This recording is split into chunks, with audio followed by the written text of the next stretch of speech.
Olá, eu sou a Lizy Su e esse é o Cultura Expressa. Hoje um pouquinho diferente, o programa não é ao vivo, ele foi gravado no dia 5 de julho no Cine Passeio, quando os roteiristas do filme Ainda Estou Aqui, Murilo Hauser e Heitor Lorega, estiveram presentes para uma masterclass. Olá, tudo bem? Boa tarde, Liz. Boa tarde.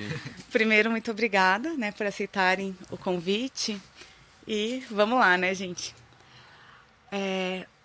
A gente, aqui pelo menos, a gente fala muito que trabalhamos muito com esquecimento. E tudo começou com o prêmio de roteiro, né? No Festival de Veneza, depois de muitos anos. O último tinha sido em 81, né? Que o Brasil tinha ganho. E de uma sessão que foi super comentada por vários, né, veículos de comunicação, comunicadores. Veio o primeiro prêmio, né? O primeiro grande prêmio. Como foi para vocês que esse prêmio foi sobre o roteiro? Foi uma... Em primeiro lugar, obrigado do convite, uma alegria estar aqui conversando com você. O prêmio de Veneza foi, obviamente, uma surpresa total, uma alegria imensa, obviamente, mas uma surpresa muito grande, porque a seleção excelente de filme, tinha muito filme legal na competitiva de Veneza, e a gente sentiu que onde estou aqui estava sendo bem recebido, assim, mas a gente estava muito pensando na Fernanda Torres, né?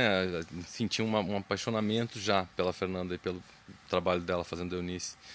Então realmente nem estava muito no nosso radar, assim, a ideia de ganhar um prêmio de roteiro. Então foi uma alegria que foi muito compartilhado com a equipe inteira, porque foi um roteiro desenvolvido por muito tempo, mas não só o tempo antes da filmagem, mas durante a filmagem também, nos ensaios, e durante a filmagem, na montagem e depois na edição final.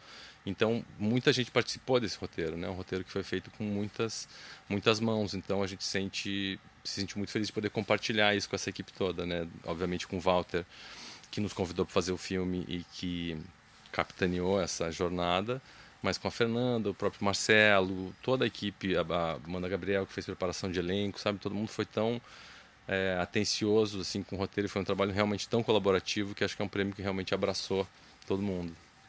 E acho que foi muito legal também para a classe de roteiristas como um todo. Assim, a gente não tem muita cultura de ter roteiros premiados fora brasileiros, assim, e todos os roteiristas que a gente foi cruzando depois, todos ficavam muito emocionados, muito orgulhosos, e então foi uma conquista compartilhada também com todos os nossos colegas. É compartilhado também com os colegas, porque esse roteiro também começou o desenvolvimento no núcleo de desenvolvimento, né? Então, assim, já começou coletivamente, já começou por causa do ambiente fértil que é construído por causa de uma classe inteira, né? Todo mundo trabalhando para ter essas frentes de desenvolvimento, de apoio ao roteiro. Então, nesse sentido também que parece que é um compartilhamento desse prêmio pela história dele, né? Pelo como esse filme foi desenvolvido. Uma curiosidade que é minha, assim, muito minha, vocês roteirizaram silêncio, né? Vários silêncios, assim, silêncio da Eunice, o silêncio do que foi vivido, o silêncio do que vivemos, são muitos silêncios que a princípio é a quatro mãos, mas foi uma construção coletiva meio que fisicamente. Como foi conseguir roteirizar isso que não estava escrito? Acho que isso foi uma... Ele vem da conceituação do filme, da personagem, porque era uma... Durante nossa pesquisa, um comentário recorrente sobre a Eunice, de pessoas que conheceram ela, é que ela não falava desse período específico, desse acontecimento na vida dela, principalmente com a família, mas também com alguns amigos próximos, vários que conheciam ela há anos e acabavam descobrindo depois que o marido dela tinha sido levado pela ditadura e enfim, nunca mais voltou. Então, esse era um ponto de partida que veio da personagem e que o Walter também muito frequentemente nos lembrava de como era importante a gente tentar trazer esse silêncio ao máximo para o filme também.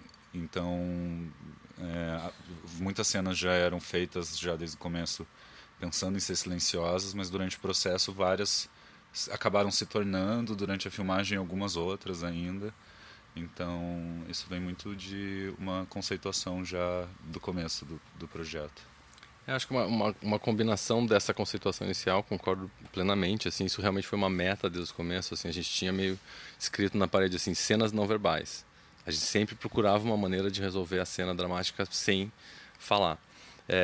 Mas mais do que isso foi esse caso único também desse filme, não único, mas raro, de ter os roteiristas no set durante a filmagem, durante a montagem. Porque isso nos possibilitou também ver as cenas acontecendo e entender o que a gente podia cortar. Então a gente sempre estava procurando o que a gente vai filmar amanhã e o que a gente pode cortar de amanhã, de quinta e de sexta, sabe? O que não precisa mais falar, o que já ficou entendido. Às vezes numa cena anterior, um olhar entre os irmãos, você fala, já entendemos essa relação. A gente não precisa falar sobre isso também. Então, estar junto enquanto o filme nasce ajuda também a visualizar onde ainda pode existir mais silêncio. E na montagem ainda mais, obviamente, né? Porque daí na montagem, sim, que foi a nossa alegria de cortar muita coisa, realmente perceber que elas não precisavam, né? Então, legal filmar, mas também legal poder, na hora da edição final, fazer o roteiro final, né? Lapidar o final.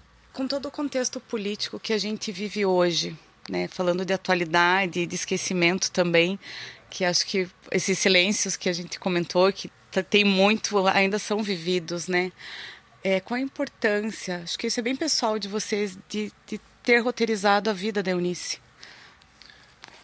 Nossa, é difícil até explicar assim, o quão importante foi, eu acho, porque a gente escreveu esse filme durante 7 anos, né? A gente desenvolveu até entrar em produção. E durante esses 7 anos, a gente sentia que a Eunice morava lá em casa um pouco, sabe? Porque a gente estava muito apaixonado por ela, muito fascinado pelo que a gente descobria dela. Quanto mais a gente entrevistava pessoas que conheciam a Eunice, mais a gente achava que era uma loucura a gente não conhecer, né? Todos nós não conhecemos. Então foi muito lindo quando a gente entrou em produção, que essa Eunice começou a ser compartilhada pela equipe inteira. E obviamente quando chega a estreia e ela começa a ser compartilhada por todos nós, foi uma emoção muito grande, assim, né?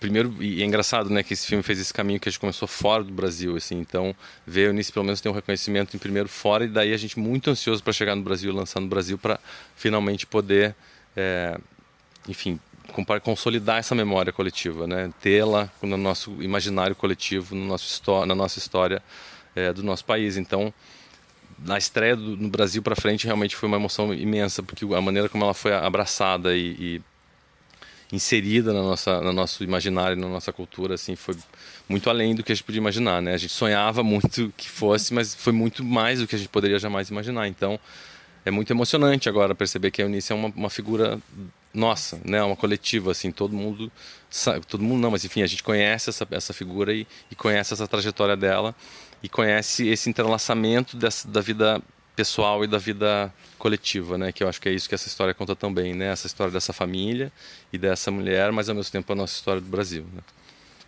E o Rubens já era um personagem muito documentado, né? Na história brasileira, tem muita homenagem para ele de escola, tem busto dele, tem estação de metrô com o nome dele, escola. Então foi muito bonito ver quão rapidamente a Eunice entrou nesse imaginário coletivo brasileiro. Esse ano teve homenagem para ela em Parintins, teve homenagens do Carnaval, muita coisa. Tem projetos de pesquisa feitos sobre a atuação dela, então retomando todo o trabalho dela que ela fez com as comunidades indígenas, e acho que esse é o maior orgulho que a gente podia ter e que a gente nem esperava que fosse acontecer no grau que aconteceu, e então a gente fica muito feliz. Até porque quando a gente começou essa pesquisa da Eunice, foi muito difícil achar os materiais dela. Muito difícil juntar essa produção dela jurídica, a fala dela estava tudo muito fragmentado, assim, sem vários arquivos separados, né, de documentação sobre a causa indígena no Brasil. Então a gente teve um pouco que fazer essa genealogia para encontrar esses arquivos, para encontrar o trabalho dela, para conhecer ela, quem ela era de fato, né? Porque a gente teve os relatos, obviamente, ela tem muito pouca registro de vídeo da Eunice, né? Tem bastante entrevista escrita, mas a gente queria conhecer esse material também, que é a escrita dela jurídica, né? Isso foi mais uma revelação, entende? Então, poder trazer isso de novo e compartilhar isso ser, né, um assunto que a gente fala, eu acho que é fundamental, assim, né? Para a gente não cometer os mesmos erros que a gente cometeu, por mais que a gente sempre esteja rondando essa área perigosa que a gente teve, mas acho que um filme desses ajuda a trazer essa discussão e ajuda a manter essa luta viva. Gente, muito obrigada. Muito Obrigado feliz você. ter vocês aqui por uns minutinhos. Obrigado. Agradeço muito. Obrigado E você. até uma próxima. Com certeza, obrigado.